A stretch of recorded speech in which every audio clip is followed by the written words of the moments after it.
Então vamos lá, gente. Abra sua Bíblia comigo, João 19:38.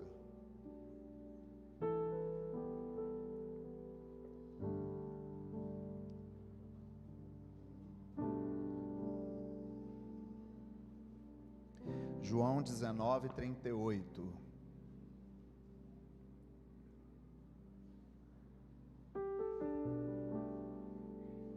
Todo mundo achou aí? Amém? Vamos ler?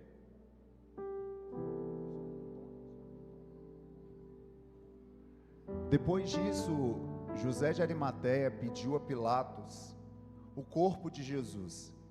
José era discípulo de Jesus, mas o era secretamente. Repita comigo, secretamente. Porque tinha medo dos judeus. Com a permissão de Pilatos, veio e levou embora o corpo. Próximo. Ele estava acompanhado de Nicodemos, aquele que antes tinha visitado Jesus à noite. Nicodemos levou cerca de 34 quilos de uma mistura de mirra. Eu queria que você lembrasse desse texto. Tem uma outra versão aí, King James atualizada? Vamos só mudar a versão. Nicodemos, aquele que havia dialogado com Jesus durante a noite, veio também trazendo cerca de 100 libras de uma mistura de mirra e aloés. Repita comigo, 100 libras de uma mistura de mirra. Próximo. Assim pegaram o corpo de Jesus e o envolveram em faixas de linho, juntando as especiarias conforme a tradição judaica de sepultamento. No lugar onde Jesus fora crucificado, havia um jardim, e no jardim um sepulcro novo, aonde ninguém jamais havia sido colocado. Assim sepultaram Jesus ali, por serem o dia da preparação dos judeus, que era o sábado do Shabat, e considerando que o sepulcro ficava próximo. Ao amanhecer, o primeiro dia da semana, entrando ainda meio escuro, Maria Madalena foi ao sepulcro e viu que a pedra que fechava a entrada havia sido removida. Amém? Vamos lá. O Espírito de Deus está aqui,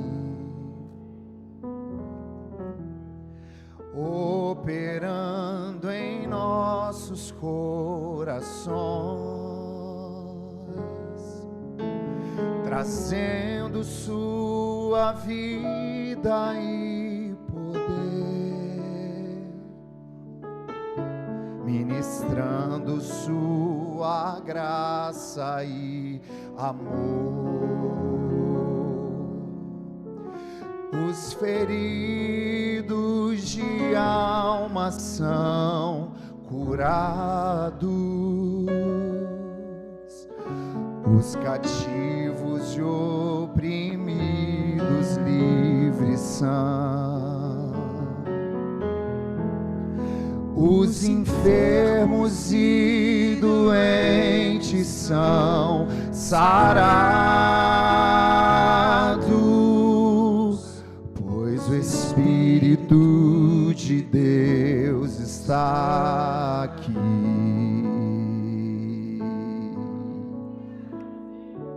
Sim, Jesus.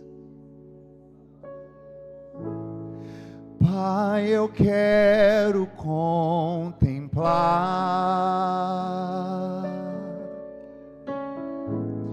sua glória e majestade.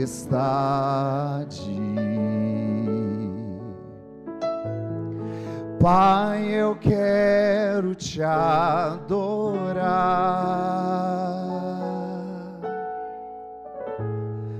em espírito, em verdade.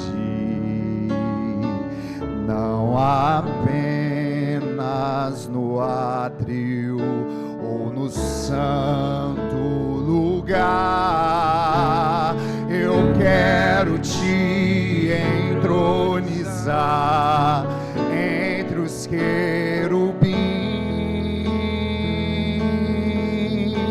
Digo, leva-me à sala. Leva-me à sala do trono, pelo novo e vivo caminho, pelo novo e vivo caminho, pelo sangue de Jesus, o eterno e sumo sacerdote.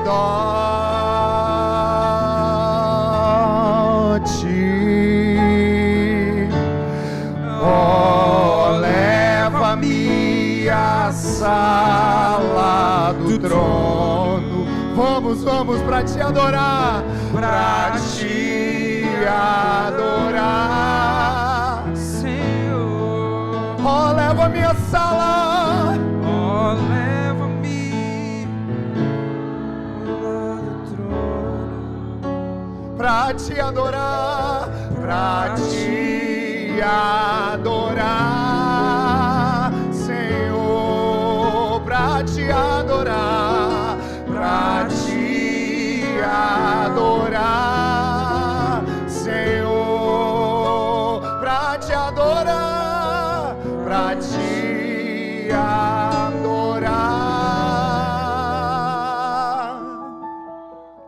Senhor.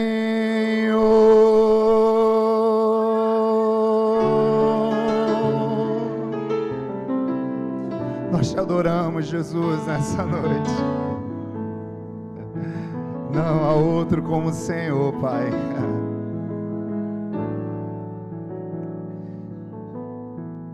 Querido, Jesus é bom, amém? Jesus é bom. Um dia um homem chamado John Stott, ele disse que se nós quisermos saber a definição sobre o amor, nós não deveríamos ir até o dicionário, nós deveríamos ir até a cruz, até o Gólgota, porque aí nós de fato entenderíamos qual é a definição de amor. Porque éramos, totalmente desgarrados, éramos totalmente, como eu posso te definir isso segundo a palavra, distantes do Senhor. Mas Ele quis se aproximar de nós através, do seu Filho Jesus.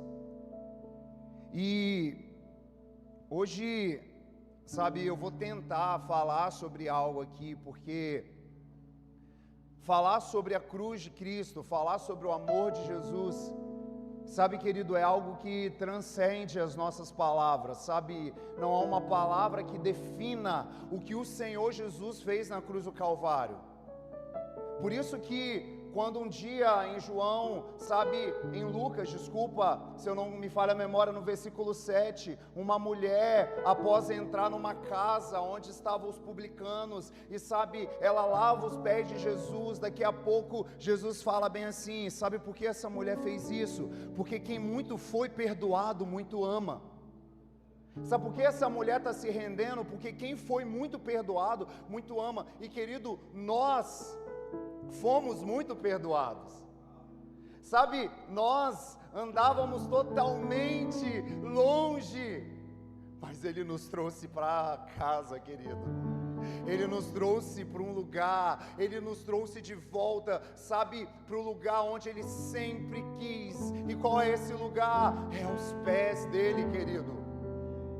E antes de entrar no texto de João 19, eu queria, junto com você aqui, fazer uma leve retrospectiva, da morte de Jesus. A semana de Jesus, ela foi muito pontual. porque a semana de Jesus antes de morrer, ele serve os seus discípulos, ele lava os pés dos discípulos, Jesus tem a ceia, sabe? Mas algo começa a acontecer na quinta-feira à noite. Qual dia? Na quinta-feira à noite, depois de cear e cantar um hino, os discípulos, junto com Jesus, na verdade Jesus chama Pedro, Tiago e João. E sempre quando eu olho para Pedro, Tiago e João, querido, eu não vejo Jesus tendo prediletos. Eu vejo Jesus tendo aqueles que querem estar sempre mais próximos. Eu vejo aqueles que querem estar perto de Jesus. Sabe, então hoje Deus não tem filhos prediletos, mas Deus tem filhos que estão mais perto. Quando a gente olha para João, João foi o último apóstolo a morrer, e não por martírio em si, mas segundo o que a tradição conta, por uma doença natural. João foi um amigo de Jesus, certo, gente? Próximo, que a Bíblia diz que ele inclinava a sua cabeça no peito de Jesus. E para o melhor amigo, Jesus deu a maior revelação. Preste atenção. Para o melhor amigo, Jesus deu a maior revelação, que foi o que? Mostrar para João, sabe, a era vindoura. Foi mostrar para João. Então sabe o que eu acompanho desde já? Jesus chamando os três, não é porque Jesus tinha amigos pertos, mas era aqueles que queriam estar, na verdade Jesus não tinha pessoas prediletas, mas ele tinha aqueles que queriam estar próximos dele. E quanto você, nesses dias, tem ansiado estar perto de Jesus? Sabe, gente, se a gente entende quem nós somos em Deus, não é a nossa vocação, não é a nossa profissão, não é nada que nos define, mas é a nossa filiação. Sabe, quando eu entendo que eu sou filho de Deus e eu caminho nessa verdade, querido, sabe, o meu coração começa a viver das coisas maiores do Senhor. E como eu estava dizendo, quinta-feira à noite, logo após de quinta-feira à noite, sabe, Jesus, eu quero voltar um pouquinho, nós lemos João 19, mas João 18:3, projeta para mim, João 18:3, na verdade vai dizer que Jesus estava num jardim. Depois da oração, Jesus foi para um jardim. Então, Judas, guiado por um destacamento de soldados romanos e alguns guardas enviados pelos chefes dos sacerdotes e fariseus, chegou a esse lugar com lanternas, tochas e armas. Entretanto, Jesus, tendo pleno conhecimento de tudo que viria sobre ele, saiu ao encontro deles e perguntou: a quem vocês procuram? Deixa o texto. Olha comigo, gente, quinta-feira à noite, Jesus, ao sair do jardim, da oração com seus três amigos, com seus três discípulos, vem um destacamento. Quando a Bíblia coloca ali a palavra destacamento, um destacamento, ele tinha entre 600 e 1000 homens. Tinha muita gente? Sim. E mais do que isso, nós lemos no versículo anterior, que eles tinham o quê? Tochas, lanternas e armas. Jesus era um malfeitor? Por que tanta fúria com aquele que só quis o bem, com aquele que só quis amar? Mas na verdade Jesus estava sendo acusado de sedição. O que é isso, Sodré? É quando alguém conspira contra alguma autoridade maior instituída no lugar, ou quando alguém se coloca maior, e eles estavam já falando: uai, nós queremos matar ele, porque eles estão dizendo que ele é rei dos judeus. E quando eles chegam com esse monte de homem, tudo armado para procurar um homem, Jesus fala bem assim: quem vocês estão procurando? Gente, quem que está sendo procurado se expõe e fala bem assim: quem vocês estão caçando? Sabe o que isso revela ao meu e ao seu coração? Jesus não foi morto, Jesus não foi preso, Jesus, ele se entregou. Porque às vezes a nossa mentalidade é assim: mataram Jesus. Não, mas ele quis. Sabe, ele morreu, mas sabe, não foi porque o prenderam, foi porque ele se entregou, querido. Sabe, isso já na minha mente já faz eu entender que Cristo um dia, ele se expôs a todo mal, a tudo, qualquer tipo de violência, sangue no olho que aqueles caras estavam, e disse: a quem vocês estão procurando? E olha o que o versículo 5 vai dizer: responderam-lhe: a Jesus de Nazaré. Ao que lhes respondeu Jesus: eu sou Jesus. E Judas, aquele que o traiu, estava com ele. Gente, o que ele disse? Se você lembrar do eu sou, o eu sou no Egito causou algumas coisas, não causou, gente? Quando Deus chegou para Moisés e falou: mas o que nós vamos fazer lá? Ele fala bem assim: o grande eu sou te enviou. Chega lá e fala para o faraó. Toda vez que ele chegava lá e falava isso, dava ruim, a manifestação da glória de Deus avançava naquele lugar. E sabe, olha o que acontece. Jesus fala: eu sou. E assim que Jesus lhe disse: eu sou, eles recuaram atônitos e caíram no chão. Gente, 600 a 1000 homens armados, procurando um homem. Quando eles ouvem assim: nós viemos procurar, Jesus fala bem assim: eu sou. Os caras caem durinho no chão, atônico. Ah, querido, hoje quando eu li isso eu falei: Jesus, o seu nome continua sendo poderoso, o seu nome ainda continua, sabe, gente, um homem comum, gente. Sabe, não estamos falando, sabe, de um perigoso, não estamos falando do Lázaro lá de Goiás, da época de Goiás aí, que estava matando um monte de gente, que estava um destacamento de polícia, um monte de gente. Nós estamos falando, sabe, de um homem simples, que era um carpinteiro, que estava fazendo bem, por onde passava libertava, e agora, sabe, quando ele fala: eu sou Jesus, os caras caem no chão. Sabe o que isso remete para mim nesses dias? Que no nome de Jesus, sabe, eu creio que ainda muralhas, barreiras, impedimentos continuam caindo ao chão. Eu creio que no nome de Jesus, tudo que tenta nos parar, ei, querido, se rende. Eles se renderam, imagina, tudo armado, perante a glória de Jesus. Aí se você perguntar só: André, mas a Bíblia não diz mais nada. Não fala que veio o fogo, que veio a... Não, só fala assim, que ele disse: eu sou, e aconteceu.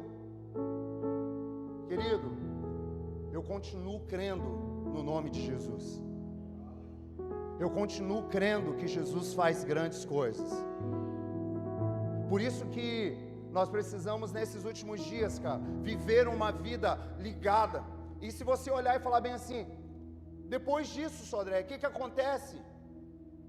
Judas já pega, mostra quem é Jesus, e o nosso amigo Pedro, sanguíneo, sabe, que às vezes vai se mover pelo seu temperamento e não por aquilo que o Espírito está gerando dentro dele. Ele pega uma espada, vai na orelha do soldado e passa a espada. Mas pensa comigo, gente, os caras já tinham caído, os caras já tinham se rendido.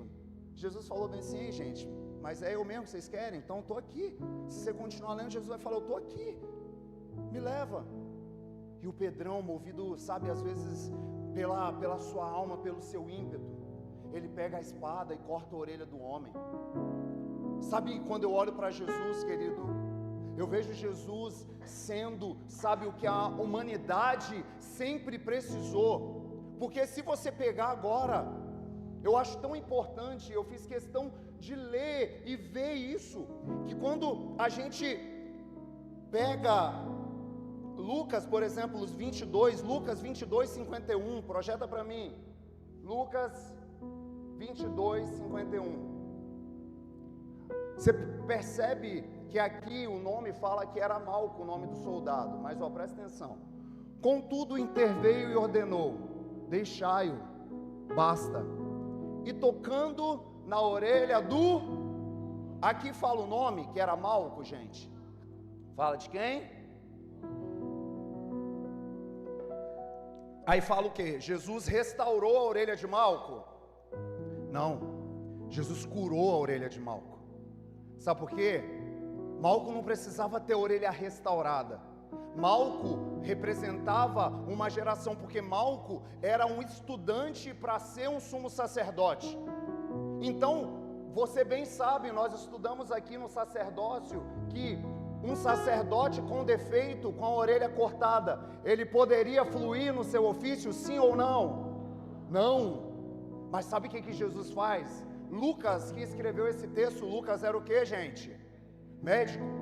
Quando eu só vejo em Lucas, pode ler Mateus, pode ler Marcos e ler João, como nós estamos lendo, você não vai ver Jesus falando assim, ele curou. Só vai ver, ouvir, na verdade, ou ler que Jesus dá um sermão em Pedro, manda ele guardar a espada, ou vai falar com, assim, Jesus foi lá e tocou no homem, mas aqui, o texto escrito por um médico vai dizer, Jesus curou a orelha de Malco. Sabe o que isso aponta para mim e para você? Deus nesses dias, Ele está curando, gente, um sacerdócio. Deus nesses dias, Ele está curando. A humanidade, ela foi ferida pelo pecado. A humanidade, ela foi marcada. E aparece agora o médico, dizendo assim, Jesus curou. Sabe o que a gente precisa nesses dias, querido? Receber uma cura, sabe, na nossa alma. Às vezes a gente pega só no nosso corpo, eu estou enfermo, mas às vezes a nossa alma está doente, sabe, às vezes a gente está tão para trás, a gente não consegue avançar, mas por que não conseguimos avançar? Porque não estamos deixando Jesus tocar, querido, não estamos deixando Jesus restaurar o nosso sacerdócio, para que a gente flua de novo. Aí você fala, Sodré, você está falando sacerdócio? Sacerdócio é o que, querido? É aqueles que vivem uma vida com Deus, é aqueles que servem, mas é aqueles que também proclamam a verdade no mundo, amém? Então o que nós precisamos entender nesses dias? O médico dos médicos, ele veio curar. Jesus, ele veio curar. Jesus veio libertar. Aí eu creio em Isaías, que Ele levou sobre si toda a nossa dor, toda a nossa enfermidade. O castigo que nos traz a paz estava sobre Ele, e pelas suas pisaduras nós fomos sarados, querido.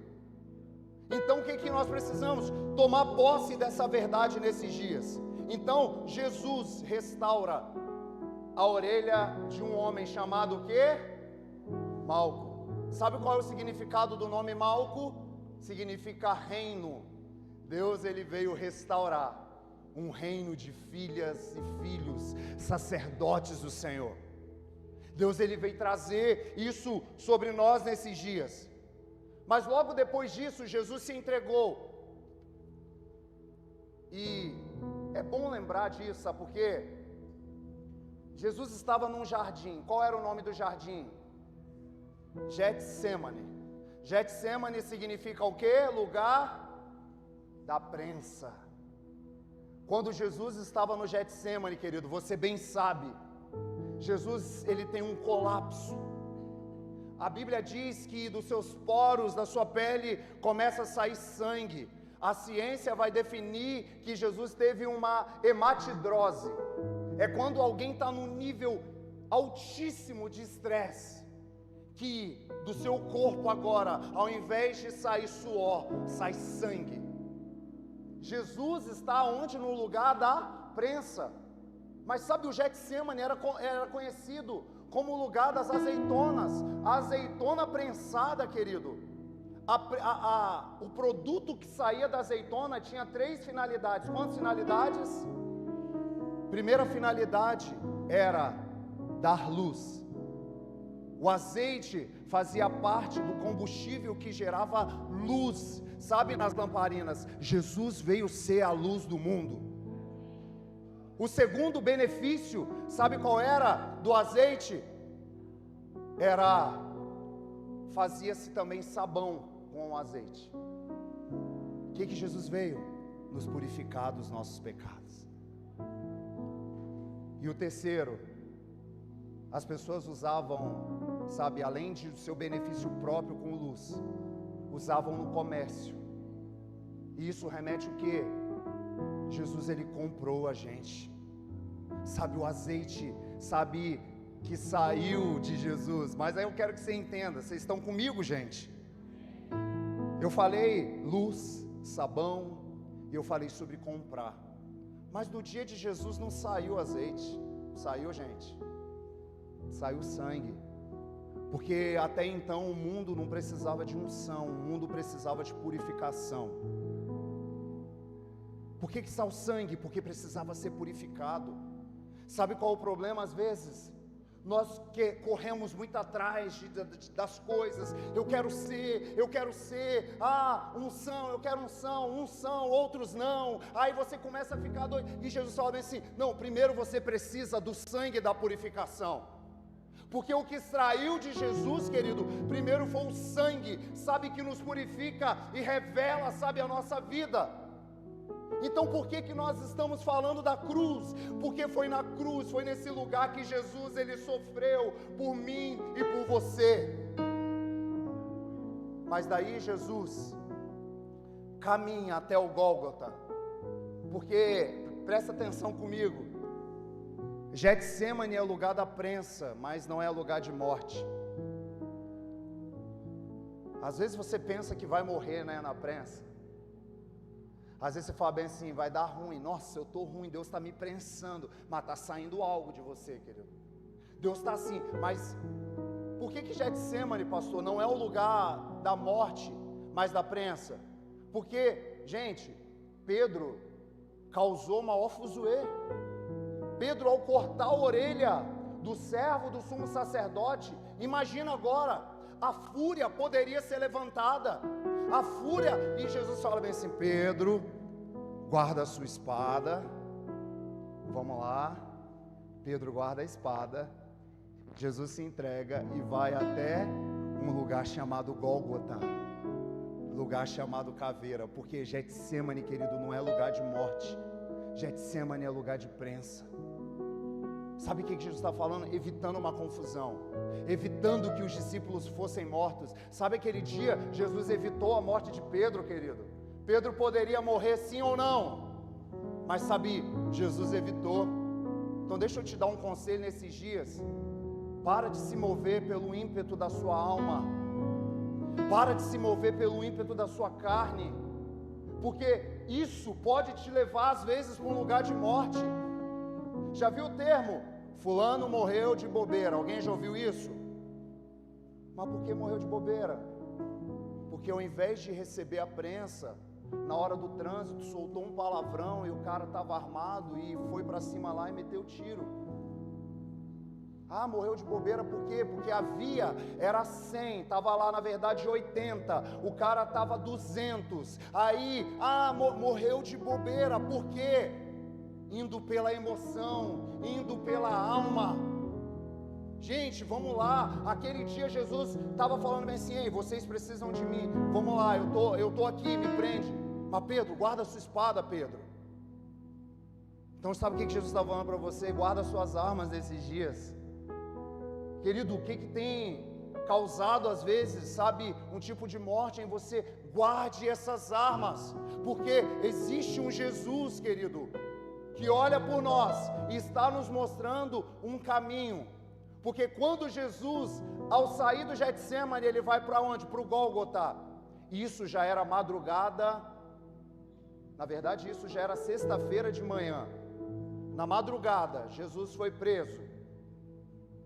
De manhã, Jesus é jogado para lá e para cá, querido.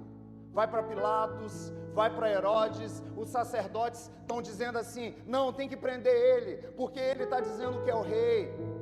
Mas agora, Jesus não tem, sabe, defesa nenhuma, a não ser se entregar. Quantos estão entendendo aqui?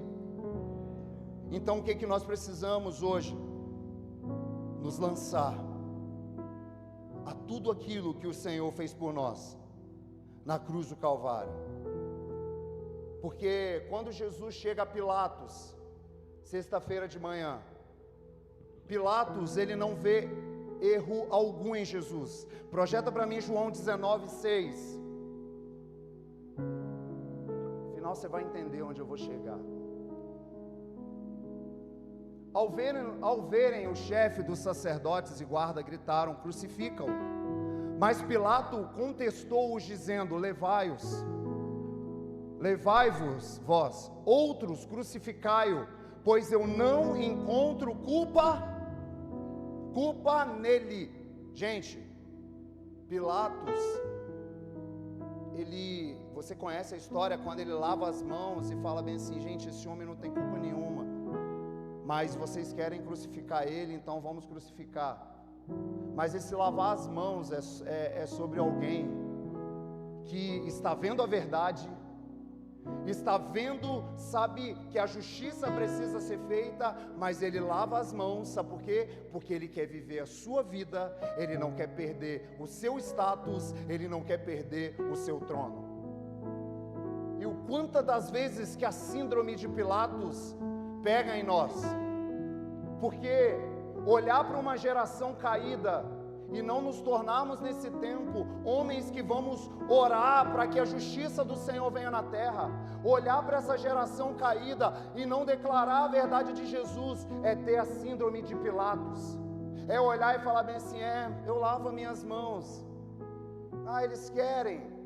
Não, querido, nós carregamos uma verdade do céu nesses dias. E o que nós precisamos fazer? Nós precisamos nesse tempo sair dessa síndrome e dizer: Senhor, eis-me aqui. Jesus se entregou de qualquer jeito, querido. Eu acho tão interessante que Mateus 27:19, a mulher de Pilatos chega para ele e fala bem assim: eu sonhei com Jesus a noite inteira. Aconteceu que, estando Pilatos sentado no trono do tribunal, sua mulher lhe enviou a seguinte mensagem: não faças nada contra este homem inocente, pois hoje em sonho muitas coisas eu sofri por causa dele. Por isso que o ditado é: ouça sua mulher. Difícil, né? Mas eu estou aprendendo a ouvir a minha mulher, gente, porque a linha de Deus com a mulher também é certa. Então, esses dias eu ia fazer algo, falei até quinta-feira aqui, eu ia postar algo, aí a Patrícia chegou e falou: não vai postar isso não. Falei bem assim: amém, tá bom, não vou postar não, porque lá em casa é o que mando, né, gente? Então, por isso. Mas sabe, no decorrer do dia eu falei bem assim: gente, esse post meu ia causar, sabe, um furdunço, né, amor? Então eu falei bem assim: vou deixar isso pra lá. Sabe, querido, Jesus ia morrer de qualquer jeito, mas Pilatos talvez não estaria tão, sabe, tão envolvente nessa história, mas ele não ouve a mulher fala: cara, eu sonhei com esse Jesus. Então isso fala de quê? Fala de família, fala de nós ouvirmos uns aos outros, fala de nós termos uma comunicação e entender, sabe, que às vezes Deus vai estar falando com um, Deus vai estar falando com o outro, Deus vai mostrar algo para um, Deus vai mostrar algo para outro. E o que nós precisamos nesses dias? Ouvir a voz do Senhor. Mas Pilatos, o que ele preferiu fazer, gente? Lavar as mãos. E até quando você vai ficar lavando as suas mãos? Até quando nós vamos ficar lavando as nossas mãos, sendo que existe algo a fazer? Amém? Isso era sexta-feira de manhã. Vocês estão comigo, gente? Sexta-feira de manhã, não tem jeito. Pilatos chega para o povo e fala bem assim: gente, tem um costume judaico. E qual era o costume judaico? Toda Páscoa soltava-se um malfeitor, um homem mau, um prisioneiro. Então Pilatos chega na sacada do lugar e fala bem assim: gente, toda Páscoa nós devemos soltar um homem. A quem vocês querem que eu solte? A Jesus, o Cristo, ou Barrabás? E o que a multidão grita? Barrabás. Mas eu acho tão interessante, sabe por quê? Não era só um rito judaico da Páscoa, era algo apontando para mim, para você. Porque Barrabás, querido, era um malfeitor. Barrabás, segundo a tradição, era um homem que fez muita, mas muita coisa de ruim. Pior do que quando a gente lê em Crônicas 33, do rei Manassés, que mata os filhos, sabe, em sacrifício a Moloque. Você sabia, gente, que um rei de Israel fez isso? Matou os seus filhos em sacrifício a Deus. Vamos lá, Barrabás fez pior, querido. E o que a multidão gritou? Barrabás. E a gente lê o texto e a gente fala, miseráveis, por que escolheram Barrabás? E sabe o que Barrabás no original significa? Filho do Abba. Barrabás era eu, Barrabás era você, querido. Sabe, que só tem a cara bonitinha, mas que quando está fora de Deus, às vezes não presta. Sabe por que eu preciso continuar sendo filho de Deus? Porque ser só o pastor hoje, querido, não está dando certo. Porque pastor tem fama de mal falado, tem ou não tem? Como um policial tem. Então, sabe, esses dias eu estava conversando com um policial amigo, eu falei, amigo, não seja só o policial, cara, seja o filho de Deus. Porque aí você vai ser um policial bom. Porque aí você vai ser um pastor que vai caminhar na verdade. Sabe, nesse dia Barrabás representava eu e você. E o que nós precisamos fazer nesses dias, querido? Abrir o nosso coração e nos envolver nesse amor. Nós sempre cantamos uma canção que diz que era eu, condenado era eu. Mas até quando vai ser só uma canção e não vai se tornar, sabe, na nossa vida, uma declaração verdadeira de que Ele foi julgado no meu lugar, mas hoje eu tenho vida. Sabe, era para eu estar lá, era para você estar lá, mas Ele tomou o nosso lugar. Vamos.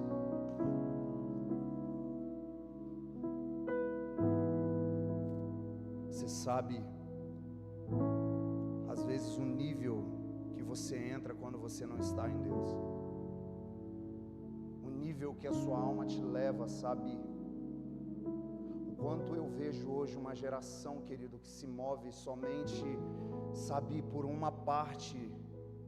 E aqui não é sobre tricotomia, não é sobre, mas é sobre entender que também somos um.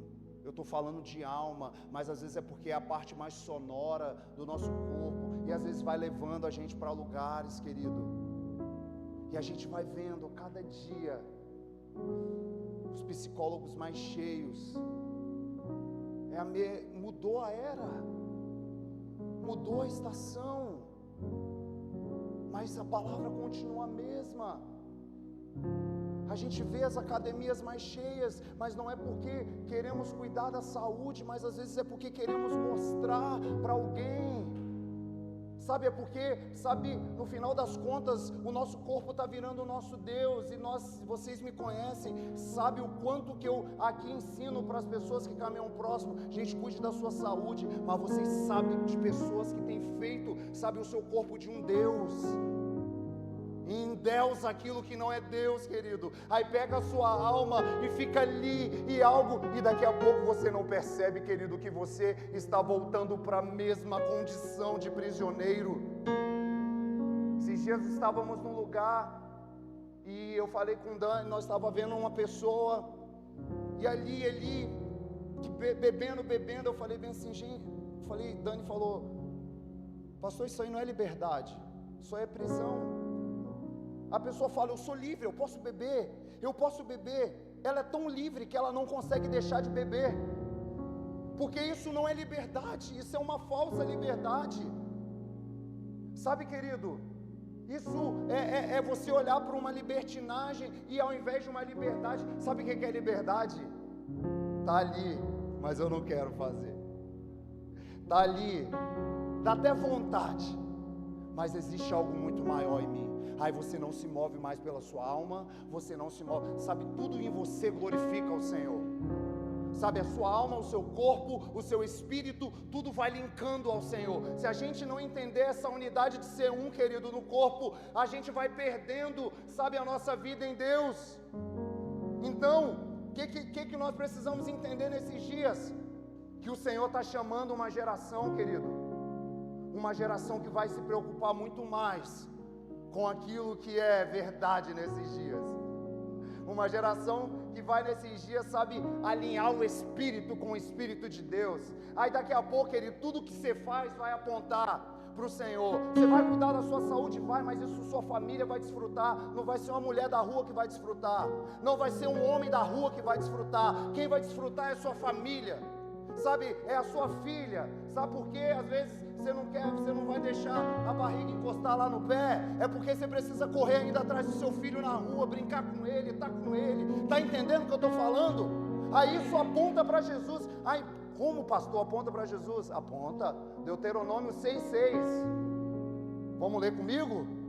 Porque se a gente cuida da saúde, a gente ajuda os nossos filhos, sabe por quê? Vamos lá. De todas as palavras que eu te ordeno, esteja em teu coração. Próximo. Tu as ensinarás, está falando das crianças, com todo zelo e perseverança aos teus. Conversarás com eles sobre as escrituras quando estiver sentado no jantar, comendo. Quando estiver andando pelo caminho. Sabe o que é isso? É quando você está, vão ali, subir. Um dia eu subi ali, numas matas ali, que meu sogro tinha casa ali, nós começamos a subir numas matas, e eu comecei, a Isabela falou assim, nossa pai, isso aqui está parecendo Jumanji. Aí eu falei assim, filha, aí eu comecei a conversar, Bela, olha que lindo isso aqui. Aí nós chegamos lá na ponta lá de São Pedro, claro que não estava nessa guerra aí, em nome de Jesus vai parar esse negócio. E eu olhei para de cima assim, eu falei, tá vendo, filha? A Bíblia fala o que eu disse ontem lá no Luau, que os céus anunciam a glória de Deus. Sabe o que é isso? É a glória de Deus. Sabe o que é, filha? Isso é as mãos de Deus. O que eu estou fazendo? Andando pelo caminho. Mas se eu estou sedentário, querido, que só quer ficar sentado assistindo Netflix, vai ajudar ou não vai ajudar o filho? Porque sabe, entenda, filhos são sinestésicos. Uns vão aprender pelo ouvir, outros pelo ver, outros pelo sentir. Porque ao deitar-te, ao levantar-te, isso fala de quê? Está ali juntinho, sentindo o amor de Deus. Mas tem filho que não é assim, querido. Chega, abraça o Bela e fala, tá bom pai, tá bom. Mas a Bela é do caminho, querido. Aí o que eu tive que fazer? Vamos correr, né? Porque senão vai dar ruim. Então, entende o que eu estou te falando? Nós precisamos gerar isso no espírito. Então, Jesus, querido, aponta algo para nós nesses dias. Jesus passou pela via dolorosa. Jesus, ele se entregou em nós, em nosso lugar. E por isso que a nossa vida hoje precisa estar pautada no Senhor. Não se mover por aquilo que são emoções ou, sabe, desvios da alma, mas por aquilo que é verdadeiro. Amém? Amém? Vamos lá, traga a memória. Mateus 27, 28, a gente está numa cronologia aqui. Sabe o que fizeram? Jesus foi para uma via chamada Via Dolorosa. Nessa Via Dolorosa, Jesus tinha recebido uma coroa de espinho. Despojaram-se das suas vestes e cobriram com um manto vermelho vivo. Traçaram uma coroa de espinhos e a forçaram sobre a sua cabeça. E o quê? Forçaram sobre a sua cabeça. Puseram em sua mão direita um caniço, ajoelhando-se diante dele, escarneciam, exclamando: salve, ó Rei dos Judeus. Cuspiram nele, tirando o caniço de sua mão, espancaram-lhe com ele a cabeça. Deixa aí. Gente, isso mexe comigo, sabe por quê? Eu não estou querendo causar só emoção em você. A Bíblia manda a gente trazer a memória, o sacrifício de Jesus. Jesus, ele foi moído aqui.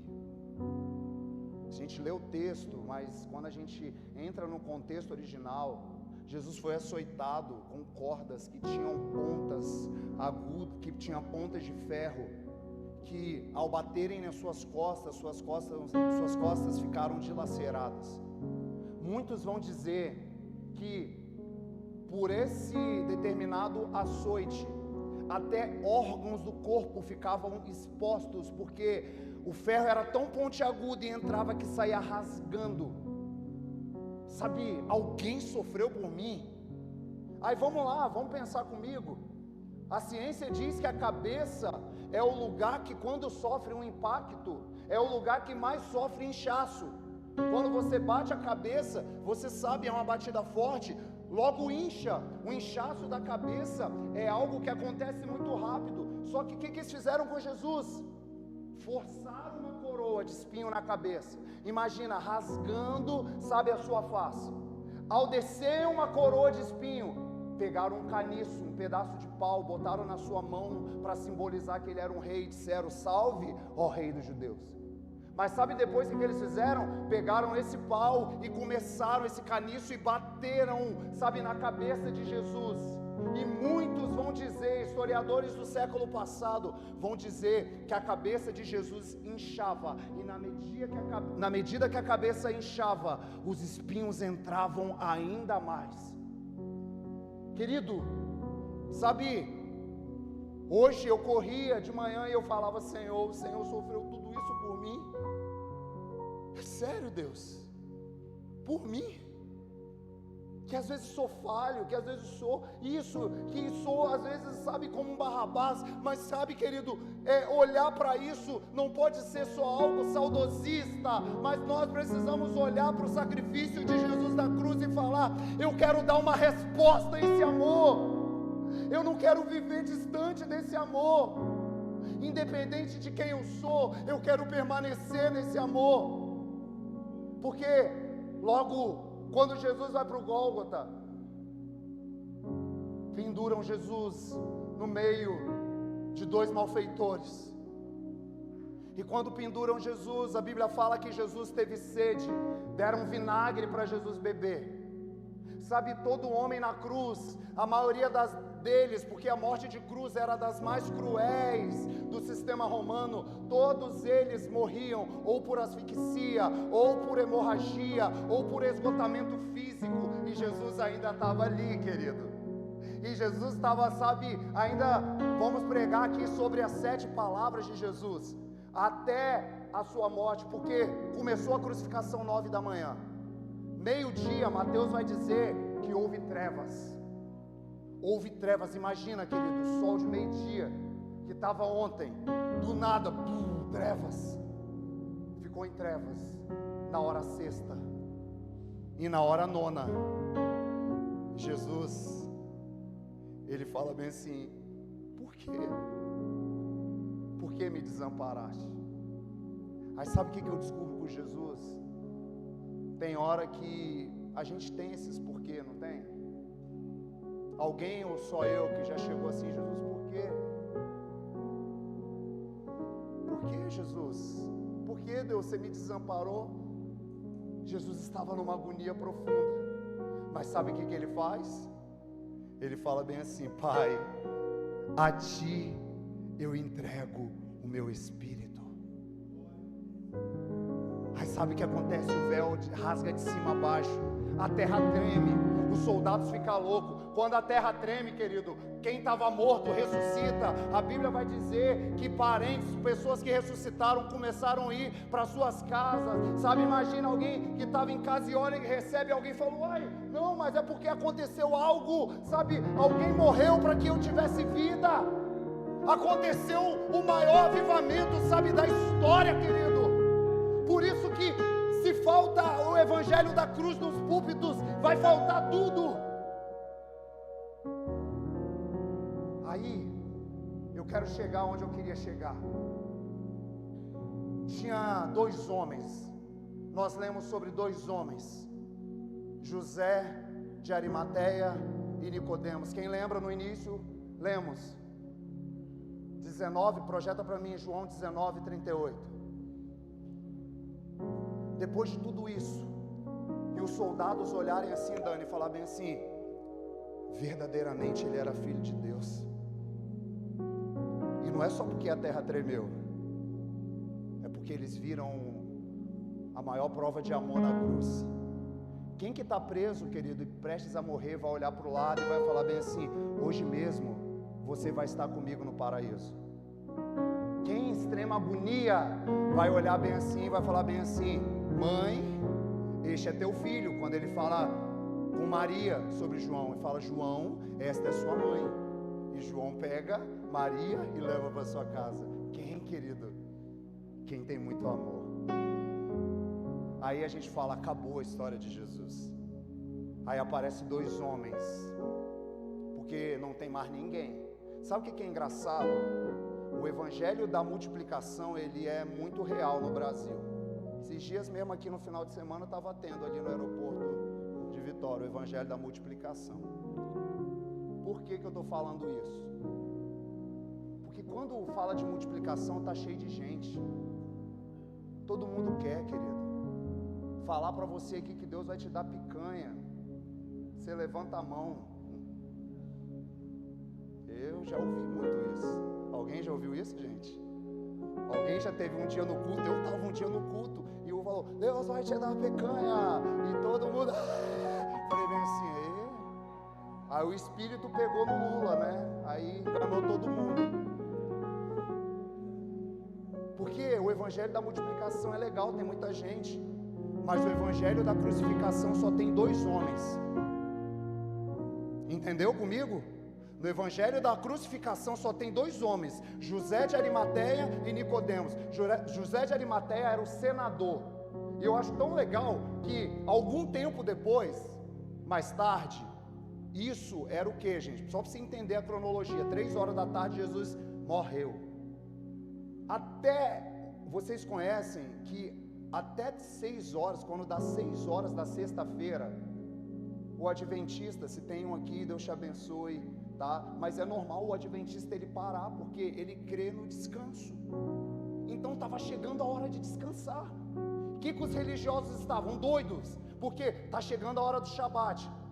Vamos ter que tirar esse corpo daí, vamos ter que fazer alguma coisa. Aí aparece quem? José de Arimateia, que era um discípulo de Jesus, ainda que secretamente. Tem algum discípulo aí 007 de Jesus que está escondido aí? Mr. M. E o homem aparece, gente, senador. Quando ele aparece, e a Bíblia explica, porque ele tinha medo dos judeus, rogou a Pilatos que permitisse tirar o corpo de Jesus. Gente, isso aqui é muito poderoso, sabe por quê? Jesus era o maior homem da época, e quando eu falo maior homem, ele era o mais procurado. Lembra do destacamento de muitos homens? Jesus era acusado de sedição, Jesus era acusado, então nunca que um governante liberaria um corpo de alguém assim fácil. Mas chega quem? José de Arimateia, e fala bem assim: eu quero o corpo. E eu falo bem assim: uau, gente, imagina, cara, que esse aqui é o corpo, cara. Talvez para Pilatos era só um corpo, mas para José de Arimateia era o pão vivo que desceu do céu.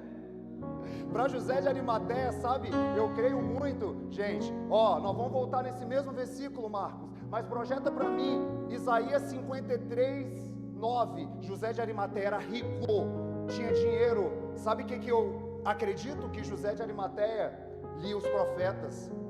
Como assim, Sodré? Isaías 53, 9. Olha o que Isaías 53, 9 diz: deram-lhe uma sepultura com os ímpios, ficou com o rico na sua morte, embora jamais tivesse cometido injustiça, nem houvesse qualquer engano ou inverdade em sua boca.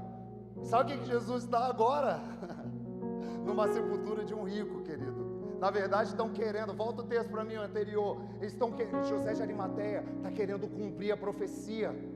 O corpo de Jesus não pode ser estraçalhado. Sabe, o Gólgota, ele estava numa região geográfica que atrás do Gólgota tinha uma parte muito desértica, onde tinha aves de rapina, animais, sabe, silvestres, que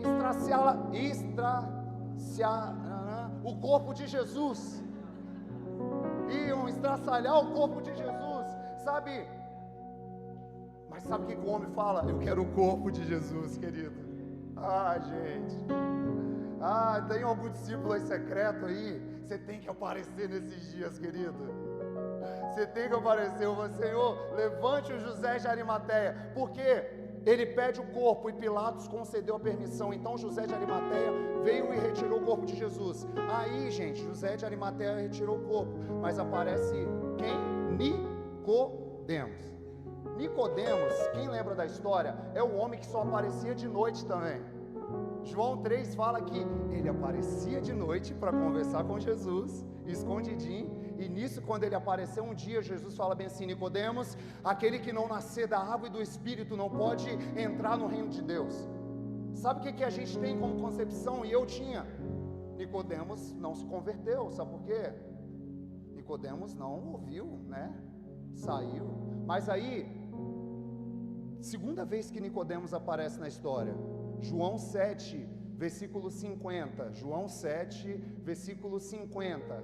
Olha como Nicodemos, sendo um dos sacerdotes, o qual estivera com Jesus à noite, questionou-os: acaso a nossa lei julga um homem sem primeiro ouvi-lo e saber o que ele está fazendo? Sabe o que Nicodemos faz?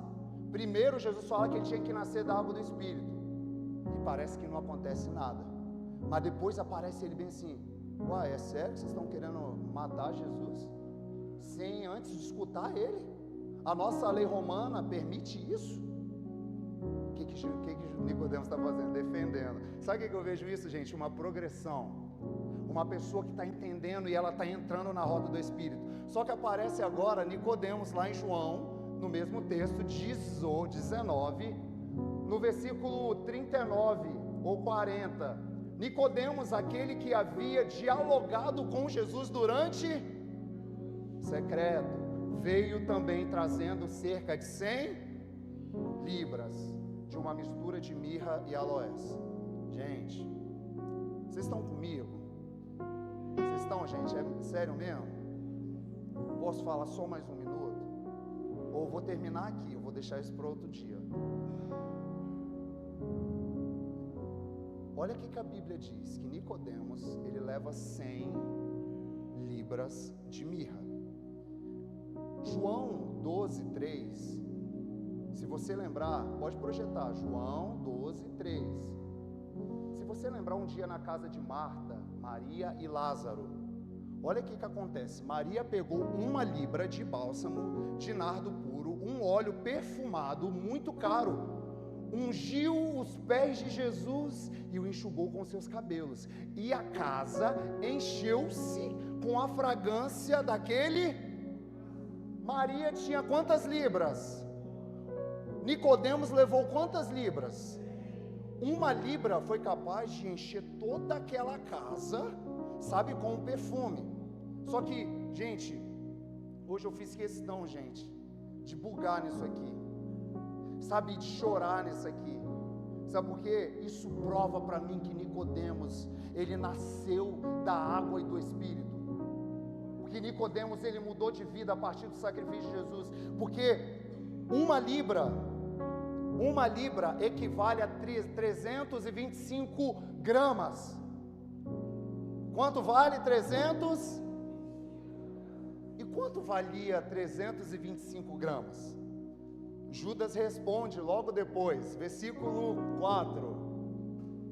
Mais um de seus discípulos, Judas Iscariote, sem vergonha, filho de Simão, que mais tarde iria traí-lo, objetou: por que esse bálsamo perfumado não foi vendido por 300 denários e dado aos pobres? Então, quanto valia 325 gramas? 300 denários. 1 denário equivale, na verdade, a 1 dia de trabalho.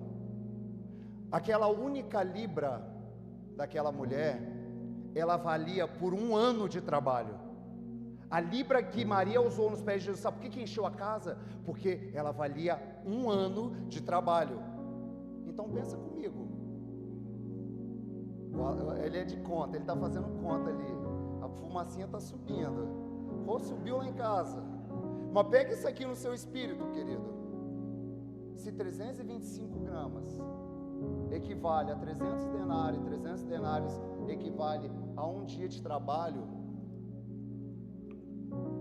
Nicodemos estava levando 100 anos de trabalho.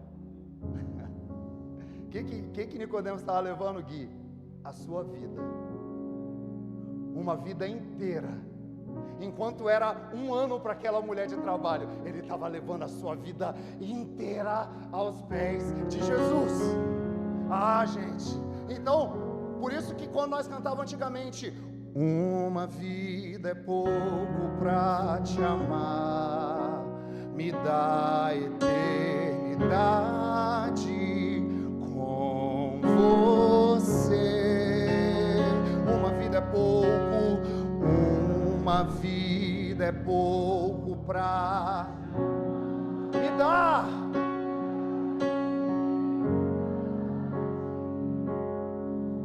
Sabe o que isso prova para mim? Que Nicodemos, querido, ele está levando a sua vida, sabe, a sua vida de trabalho, a sua economia, e falando bem assim: eu quero, junto com você, José de Arimateia, sabe, sepultar o corpo de Cristo. Eu quero junto com você fazer parte. Por isso, querido, se eu tivesse que dar um tema a essa mensagem nessa noite, seria: eu quero o corpo de Cristo, querido. Eu quero o pão vivo que desce do céu. Os caras quiseram o corpo de Cristo. Os caras quiseram, sabe, levar a sua vida. E pasmem no que eu vou te dizer. Preste atenção. Um homem normal, sabe, Dr. Nigel, um teólogo britânico, se não me falha a memória, ele disse que na morte de Gamaliel, quem era Gamaliel? Mestre de Paulo. Que na morte de Gamaliel foi usado 26 libras. Gamaliel era o que, gente? Um mestre. Aí, no normal, na morte de um rei, era usado 10 libras, que era coisa pra caramba. Mas, sabe, quando eu olho para Nicodemos, querido, eu não vejo Nicodemos embalsando ou embalsamando, não sei que fala, um mestre somente. Eu não vejo ele levando 10 libras para um rei. Eu vejo ele levando toda a sua vida para aquele que é mestre dos mestres. Gamaliel foi 26, mas para o meu mestre, que é mestre de Gamaliel, eu vou levar 100. Ah, para um rei é 10, mas para o meu rei, que é rei dos reis, eu vou levar 100, eu vou levar a minha vida. Então o que nós precisamos nesses dias como igreja de Jesus? Olhar para o sacrifício de Jesus na cruz do Calvário e falar: Senhor, eu quero sim empreender a minha vida nisso. Por isso que Paulo fala, o que eu aprendi do Senhor é o que também vos ensinei. Na noite em que foi traído, tendo tomado o pão, tendo tomado o cálice, ele tomou e disse: este é o meu corpo partido por vós. Sabe, Nicodemos entendeu que era um corpo de Jesus, enquanto eram para eles, sabe, uma carcaça, para Nicodemos era o pão vivo que desceu do céu. Até quando vamos olhar para a mensagem da cruz como se fosse uma historinha da Marvel e não vamos, sabe, mergulhar nisso e entender que é a história que muda a nossa vida, querido? E aí eles pegam o corpo de Jesus. Imagina o cuidado para tirar o corpo de Jesus. Eles seguem o rito judaico. Eles zelam pelo corpo. Mas eu vou terminar, é sério. Mas João 20, versículo 7. Jesus foi sepultado. Mas depois que Jesus está ali, no domingo de manhã, isso já passou, 2 dias. Apareceu lá, Maria Madalena, Pedro, João. E daqui a pouco eles olham para dentro do sepulcro, eles veem que existiam os lençóis de fino jogados no chão, querido. Mas eles olham para um lençol, bem como o lenço que estiver em volta da cabeça de Jesus, e que não estava com as faixas de linho, mas estava dobrado à parte. Imagina, gente, Jesus ressuscita na vibe. Vou lá no inferno pegar a chave, vou para cima. Para que Jesus ia lembrar de dobrar o lençol? Você não dobra nem o lençol da cama de manhã? Jesus levanta dali e eles olham para uns no chão e olha, uau, tem um lençol dobrado. E sabe o que é o lençol dobrado? Segundo o rito judaico, pastor Wallace, quando numa casa existe o amo, que é o senhor, e o servo, na mesa, o servo, ele, ao preparar a mesa, ele coloca lenços para o seu senhor. E quando o seu senhor, ele está ali comendo, ele dá um sinal para o seu servo. E qual é o sinal? Se ele deixar o lenço todo embrulhado e jogado como estavam os lençóis, o Senhor estava dizendo assim: eu terminei de comer, pode vir e tirar a mesa, acabou. Mas quando o Senhor ainda estava ali e ele dobrava o lenço, ele estava mostrando para o seu servo, que ficava assim, ó, segundo a cultura judaica, ele ficava olhando de longe, ele não podia estar perto da mesa, ele ficava olhando de longe. Quando ele dobrava o lenço, é porque ele dizia assim: não tire a mesa, porque eu vou voltar. Não tire a mesa, porque ainda eu vou comer ainda na mesa. Não tire, sabe, querido, quando eu imagino os meninos lá, Pedro, Tiago e João, Maria, eles eram inteligentes. Quando eles olharam aquilo ali, na minha concepção, eles olham e falam bem assim: ele vai voltar, não terminou, sabe? Então se coloque de pé no seu lugar. Sabe, querido, o que nós precisamos nesses dias? Se mover por algo que é muito maior, querido. Não terminou o que Jesus começou, querido. Existe algo. Jesus, ele em breve vem, sabe? Nós iremos cear com ele. Mas para isso, querido, nós precisamos nesses dias do corpo de Jesus. Vamos.